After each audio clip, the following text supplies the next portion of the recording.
আসসালামু আলাইকুম, welcome to my page Sabira's kitchen. সবাই কেমন আছেন বন্ধুরা? আশা করি আল্লাহর রহমতে অনেক ভালো আছেন। আমিও আপনাদের দোয়ায় অনেক ভালো আছি। আজকে আমি আপনাদের সাথে বুটের ডাল দিয়ে পেঁয়াজু রেসিপি শেয়ার করব। আশা করি আপনারা সবাই মোটামুটি পেঁয়াজু বানাতে পারেন।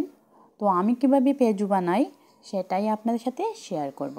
পেঁয়াজু বানানোর জন্য আমি পরিমাণ করে বুটের ডাল নিয়েছি। এবার আমি এগুলোকে পানি দিয়ে ভিজিয়ে রেখে দিলাম। বুটের ডালগুলো আমি সকালের দিকে ভিজিয়ে নিয়েছি। দেখেন বন্ধুরা, বিকেলের দিকে ডালগুলো একদম নরম হয়ে গেছে। এবার আমি এগুলোকে ব্লেন্ড করে নিব। এদিকে আমি পেঁয়াজ, কাঁচামরিচ, ধনিয়া পাতা কুচি করে কেটে নিয়েছি। আর যেহেতু আমি পেঁয়াজু বানাবো, এর জন্য পেঁয়াজের পরিমাণ একটু বেশি নিয়েছি। ডালগুলো আমি ব্লেন্ড করে নিয়েছি। এবার আমি ডালের মধ্যে এক এক করে সবগুলো উপকরণ দিয়ে দিব। পরিমাণ করে দিয়ে দিলাম পেঁয়াজ, কাঁচামরিচ ও ধনিয়া পাতা কুচি।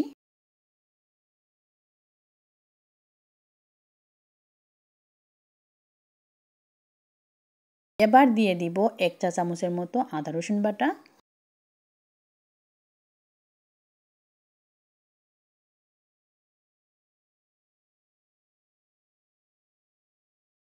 এবার দিয়ে দিব অল্প পরিমাণের ধনিয়া গুঁড়ো আর সুন্দর কালারের জন্য দিয়ে দিব পরিমাণ করে হলুদ গুঁড়ো। এখন দিব স্বাদ মতো লবণ ও আধা চা চামচের মতো বেকিং পাউডার। সবগুলো উপকরণ দিয়ে দিয়েছি। এবার সবগুলো উপকরণকে একসঙ্গে মাখিয়ে নিব। ডাল থেকে যদি পানি ছাড়ে সেক্ষেত্রে আপনারা এর মধ্যে কিছুটা শুকনো চালের গুঁড়ো নতুবা কর্নফ্লাওয়ার ব্যবহার করে মিশ্রণটি একটু টাইট করে নিতে পারেন। এতে করে ইজিলি শেপ দিতে পারবেন। তৈরি করে নিলাম পেঁয়াজুর মিশ্রণটি। এবার আমি চুলার মধ্যে একটি ফ্রাই প্যান বসিয়ে এর মধ্যে পরিমাণ করে তেল দিয়ে পেঁয়াজুর শেপ দিয়ে সবগুলো পেঁয়াজু আমি এক এক করে ভেজে নিব। রোজায় ইফতারের সময় এই পেঁয়াজু কিন্তু আমরা সবার বাসায়ই বানিয়ে থাকি। শুধু রোজায় না, যে কোনো সময় এই পেঁয়াজু কিন্তু খেতে বেশ ভালো লাগে। তো আমি যেভাবে আজকে পেঁয়াজুগুলো বানিয়েছি সেটা কিন্তু খেতে অসম্ভব মজা হয়। চুলার আগুনটা মিডিয়ামে রেখে পেঁয়াজুগুলো আমি ভেজে নিচ্ছি। এতে করে পেঁয়াজুর ভিতরটা খুব সুন্দর করে ভাজা হবে এবং মুচমুচে হবে।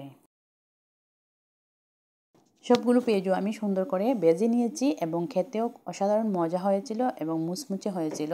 বন্ধুরা, আজকের মতো ভিডিওটি এখানেই শেষ করব। সবাই ভালো থাকবেন, সুস্থ থাকবেন, আমাদের জন্য দোয়া করবেন। যদি বন্ধুরা আমার এই ভিডিওটি আপনাদের কাছে একটু ভালো লেগে থাকে প্লিজ একটি লাইক ও কমেন্ট করে যাবেন। আর যারা এখনও আমার চ্যানেলটি সাবস্ক্রাইব করেন নাই প্লিজ বন্ধুরা আমার চ্যানেলটি সাবস্ক্রাইব করে নেবেন আর পাশে থাকা বেল আইকনটি বাজিয়ে দিবেন। আসসালামু আলাইকুম।